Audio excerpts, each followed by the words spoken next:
नमस्कार दोस्तों, आप सबका हमारे चैनल कथा संग्रह पर बहुत बहुत स्वागत है। तो चलिए आज की कहानी शुरू करते हैं।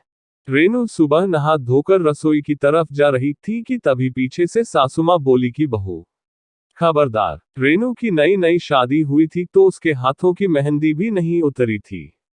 शादी की सारी रस्में रीति रिवाज पूरी हुई ही थी जब रेनू शाम को पगफेरे की रस्म से लौटी। सुबह उठकर नहा धोकर रसोई घर में जाने लगी, तभी 6 से सासू माँ कमला की आवाज आई, बहू खबरदार, जो तुमने रसोई घर में एक कदम भी रखा तो।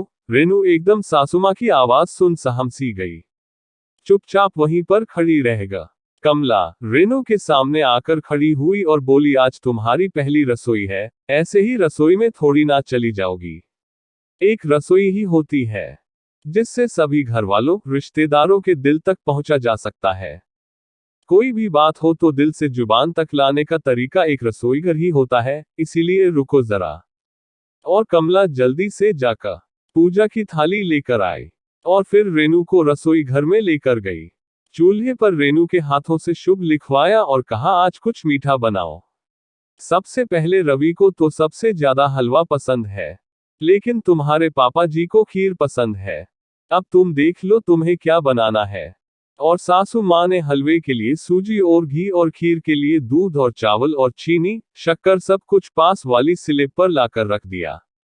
फिर कमला ने पूछा, बताओ कल बनाओगी रेनू? रेनू ने कहा, मम्मी जी दोनों चीजें ही बना देते हैं। और फिर कमला रेनू के हाथ में ड्राई फ्रूट का डब्बा देकर बोली, और कुछ चाहिए हो तो बता देना। और फिर कमला मुस्कुराते हुए बाहर आ गई। रेनू ने सारे सामान को अच्छे से देखा और उसके होठों पर एक प्यारी सी मुस्कान थी। रेनू ने एक चूल्हे पर पहले खीर चढ़ा दी और फिर हलवा बनाने की तैयारी करने लगी और फिर हलवा और खीर तैयार होने के बाद में डाइनिंग टेबल पर लगा दी। रवि बाहर आया तो कहा, वाह, आज तो मेरी पसंद का हलवा बना है। ओहो, खीर भी बनी है साथ में, आज तो मजे ही हो गए। इतने में ही रवि की माँ कमला आ गई डाइनिंग टेबल पर और कहा, बेटा रुको जरा, थोड़ा मेरे बाल गोपाल को भोग तो लगा दूं। और भोग लगाने के बाद में सने हलवा और खीर खाई। सब ने बहुत तारीफ की। रवि कहने लगा, माँ अब तुम्हें रसोई में जाने की जरूरत नहीं है, अब बहू जो आ गई है आपकी।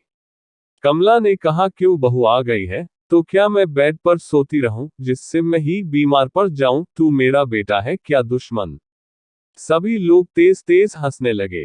सब अच्छा ही चल रहा था। काफी दिन बीत जाने के बाद एक बार सासू माँ कमला की बहन सरला का आना हुआ। कमला की बहन सरला बहुत ही कड़क स्वभाव की थी।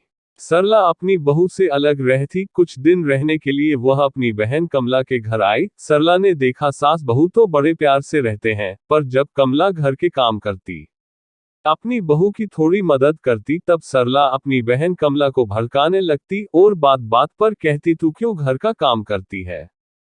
तेरी बहू आ गई है तो, वरना देखना आगे जाकर पछताएगी। मेरी बात याद करके बोलेगी। सरला सही कहती थी, पर कमला कहती, तो क्या हुआ, सारे दिन मैं क्या करूं? मेरी थोड़ी एक्सरसाइज हो जाए इस बहाने और थोड़ी बहू की भी मदद हो जाती है, उसे भी थोड़ा आराम मिल जाता है। पर सरला तो मानती ही नहीं, पीछे ही पड़ गई।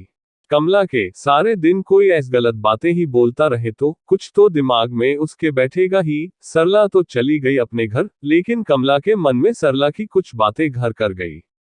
कमला बहू की मदद तो करवा देती, लेकिन थोड़ी उखड़ी उखड़ी रहती। उसके दिमाग में ख्याल आया, क्या पता सरला सही कहती हो।